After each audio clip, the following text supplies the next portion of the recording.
श्री चैतन्य महाप्रभु ने आदेश दिया था श्री नित्यानंद प्रभु और हरिदास ठाकुर को यही कार्य करने के लिए, प्रचार करने के लिए। तो ये प्रथम प्रचारक हैं हरिदास ठाकुर और नित्यानंद प्रभु, ये प्रथम प्रचारक हैं जो भगवान के आदेश से घर घर जाकर यही प्रचार कर रहे थे, बोलो कृष्ण भजा कृष्ण कर कृष्ण शिक्षा। तो नित्यानंद प्रभु और हरिदास ठाकुर इस प्रकार प्रचार करते हुए एक बार पहुंच गए उसी स्थान पर जहां पर जगाई और मादाई शराब पीकर मत थे। दोनों जगाई और मादाई यद्यपि ब्राह्मण परिवार में उनका जन्म हुआ था, किंतु मदिरा पीकर उन्होंने अपना ब्राह्मण धर्म को नष्ट कर दिया था। वो हर तरह के पाप कार्य में लगे रहते थे दोनों भाई। ऐसा कोई पाप नहीं था कि जो उन्होंने नहीं किया था।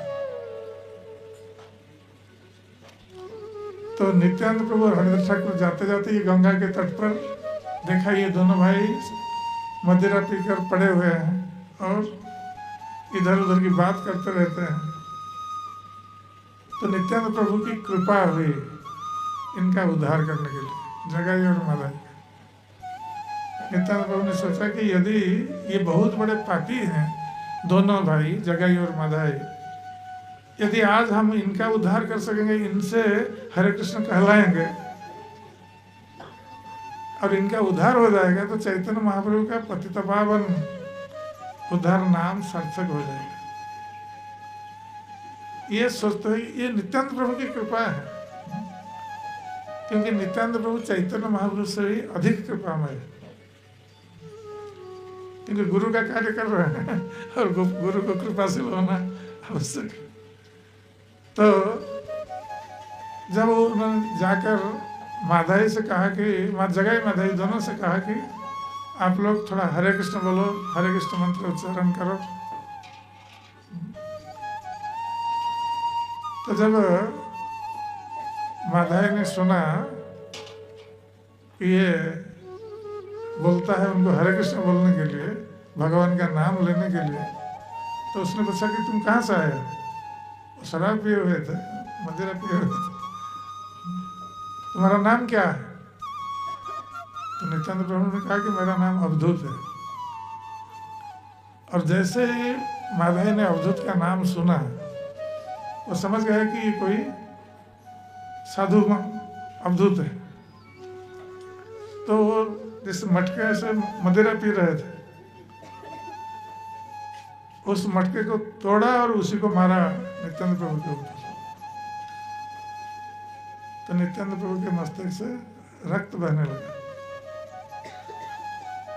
अब दूसरी बार मारने जा रहा है तो जगाई ने रोक लिया मादाई को और उसको कहा कि ये अवधूत साधु है, उसको मारने से क्या लाभ होगा हम लोग को, ये कहकर रोक दिया।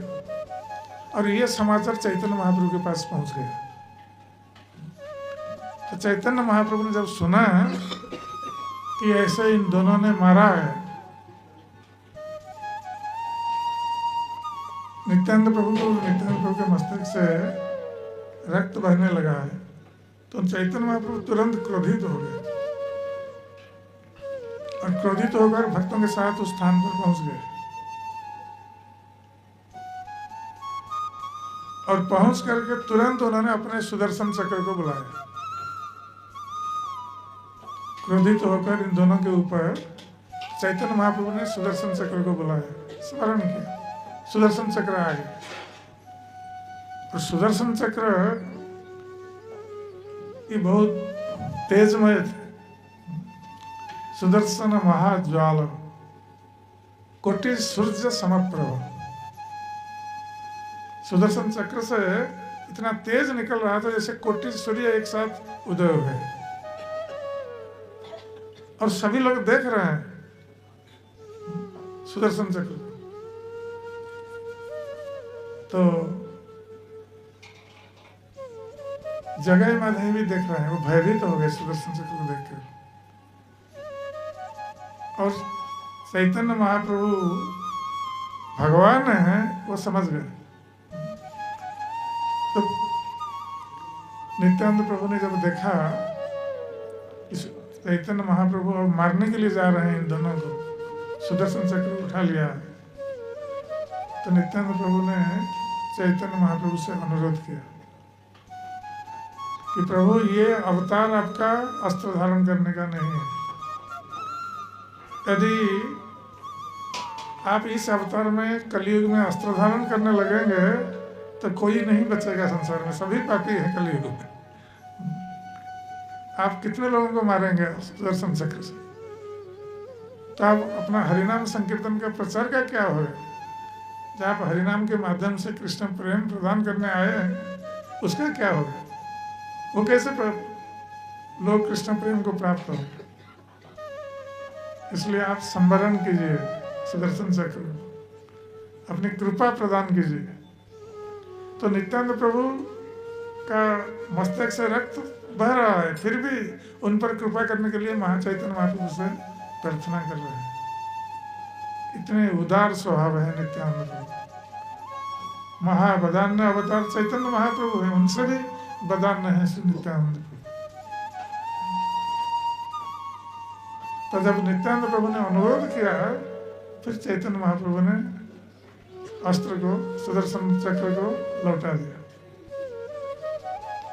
अब भक्तों ने कहा था कि ये माधाई ने मारा है नित्यानंद प्रभु को, किंतु जगाई ने रोक लिया था। ये सुनकर चैतन्य महाप्रभु जगाई के ऊपर प्रसन्न हो गए कि जगाई ने कम से कम रोका नहीं माधाई को मारने के लिए। इसलिए चैतन्य महाप्रभु ने जगाई से कहा कि जगाई, मैं तुम्हें क्षमा कर देता हूं। तो ये तुम आज से यदि तुम ये मदिरा और पाप कर्म को त्याग दोगे तो मैं तुम्हारे सारे पापों को क्षमा कर सकता हूं। तो चैतन्य महाप्रभु ने उस समय अपना रूप भी दिखाया था, चतुर्भुज रूप, विष्णु रूप दिखाया। तो जगाई समझ गया कि भगवान है। सुदर्शन चक्र को तो देखा ही है कि भगवान है, तो वो चरणों में आकर गिरा चैतन्य महाप्रभु में। तो चैतन्य महाप्रभु ने जगाई के ऊपर कृपा की। तो माधाई ने देखा कि चैतन्य महाप्रभु ने जगाई के ऊपर कृपा की, उनके ऊपर नहीं कर रहे हैं, तो वो भी आकर गिरा चैतन्य महाप्रभु के चरणों में। तो चैतन्य महाप्रभु ने कहा कि तुमने अपराध किया है नित्यानंद प्रभु के चरणों में। यदि नित्यानंद प्रभु तुम्हें क्षमा करते हैं तब तुम मेरा प्रेम प्राप्त हो सकता है। तो माधाई जाकर पहले नित्यानंद प्रभु के चरणों में गिरा और नित्यानंद प्रभु ने क्षमा कर दिया।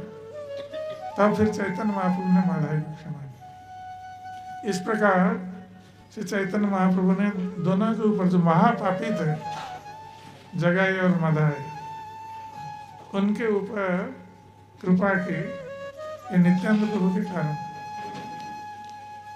क्योंकि नित्यानंद प्रभु ने चाहा चैतन्य महाप्रभु का यश सारे संसार में परिव्याप्त हो।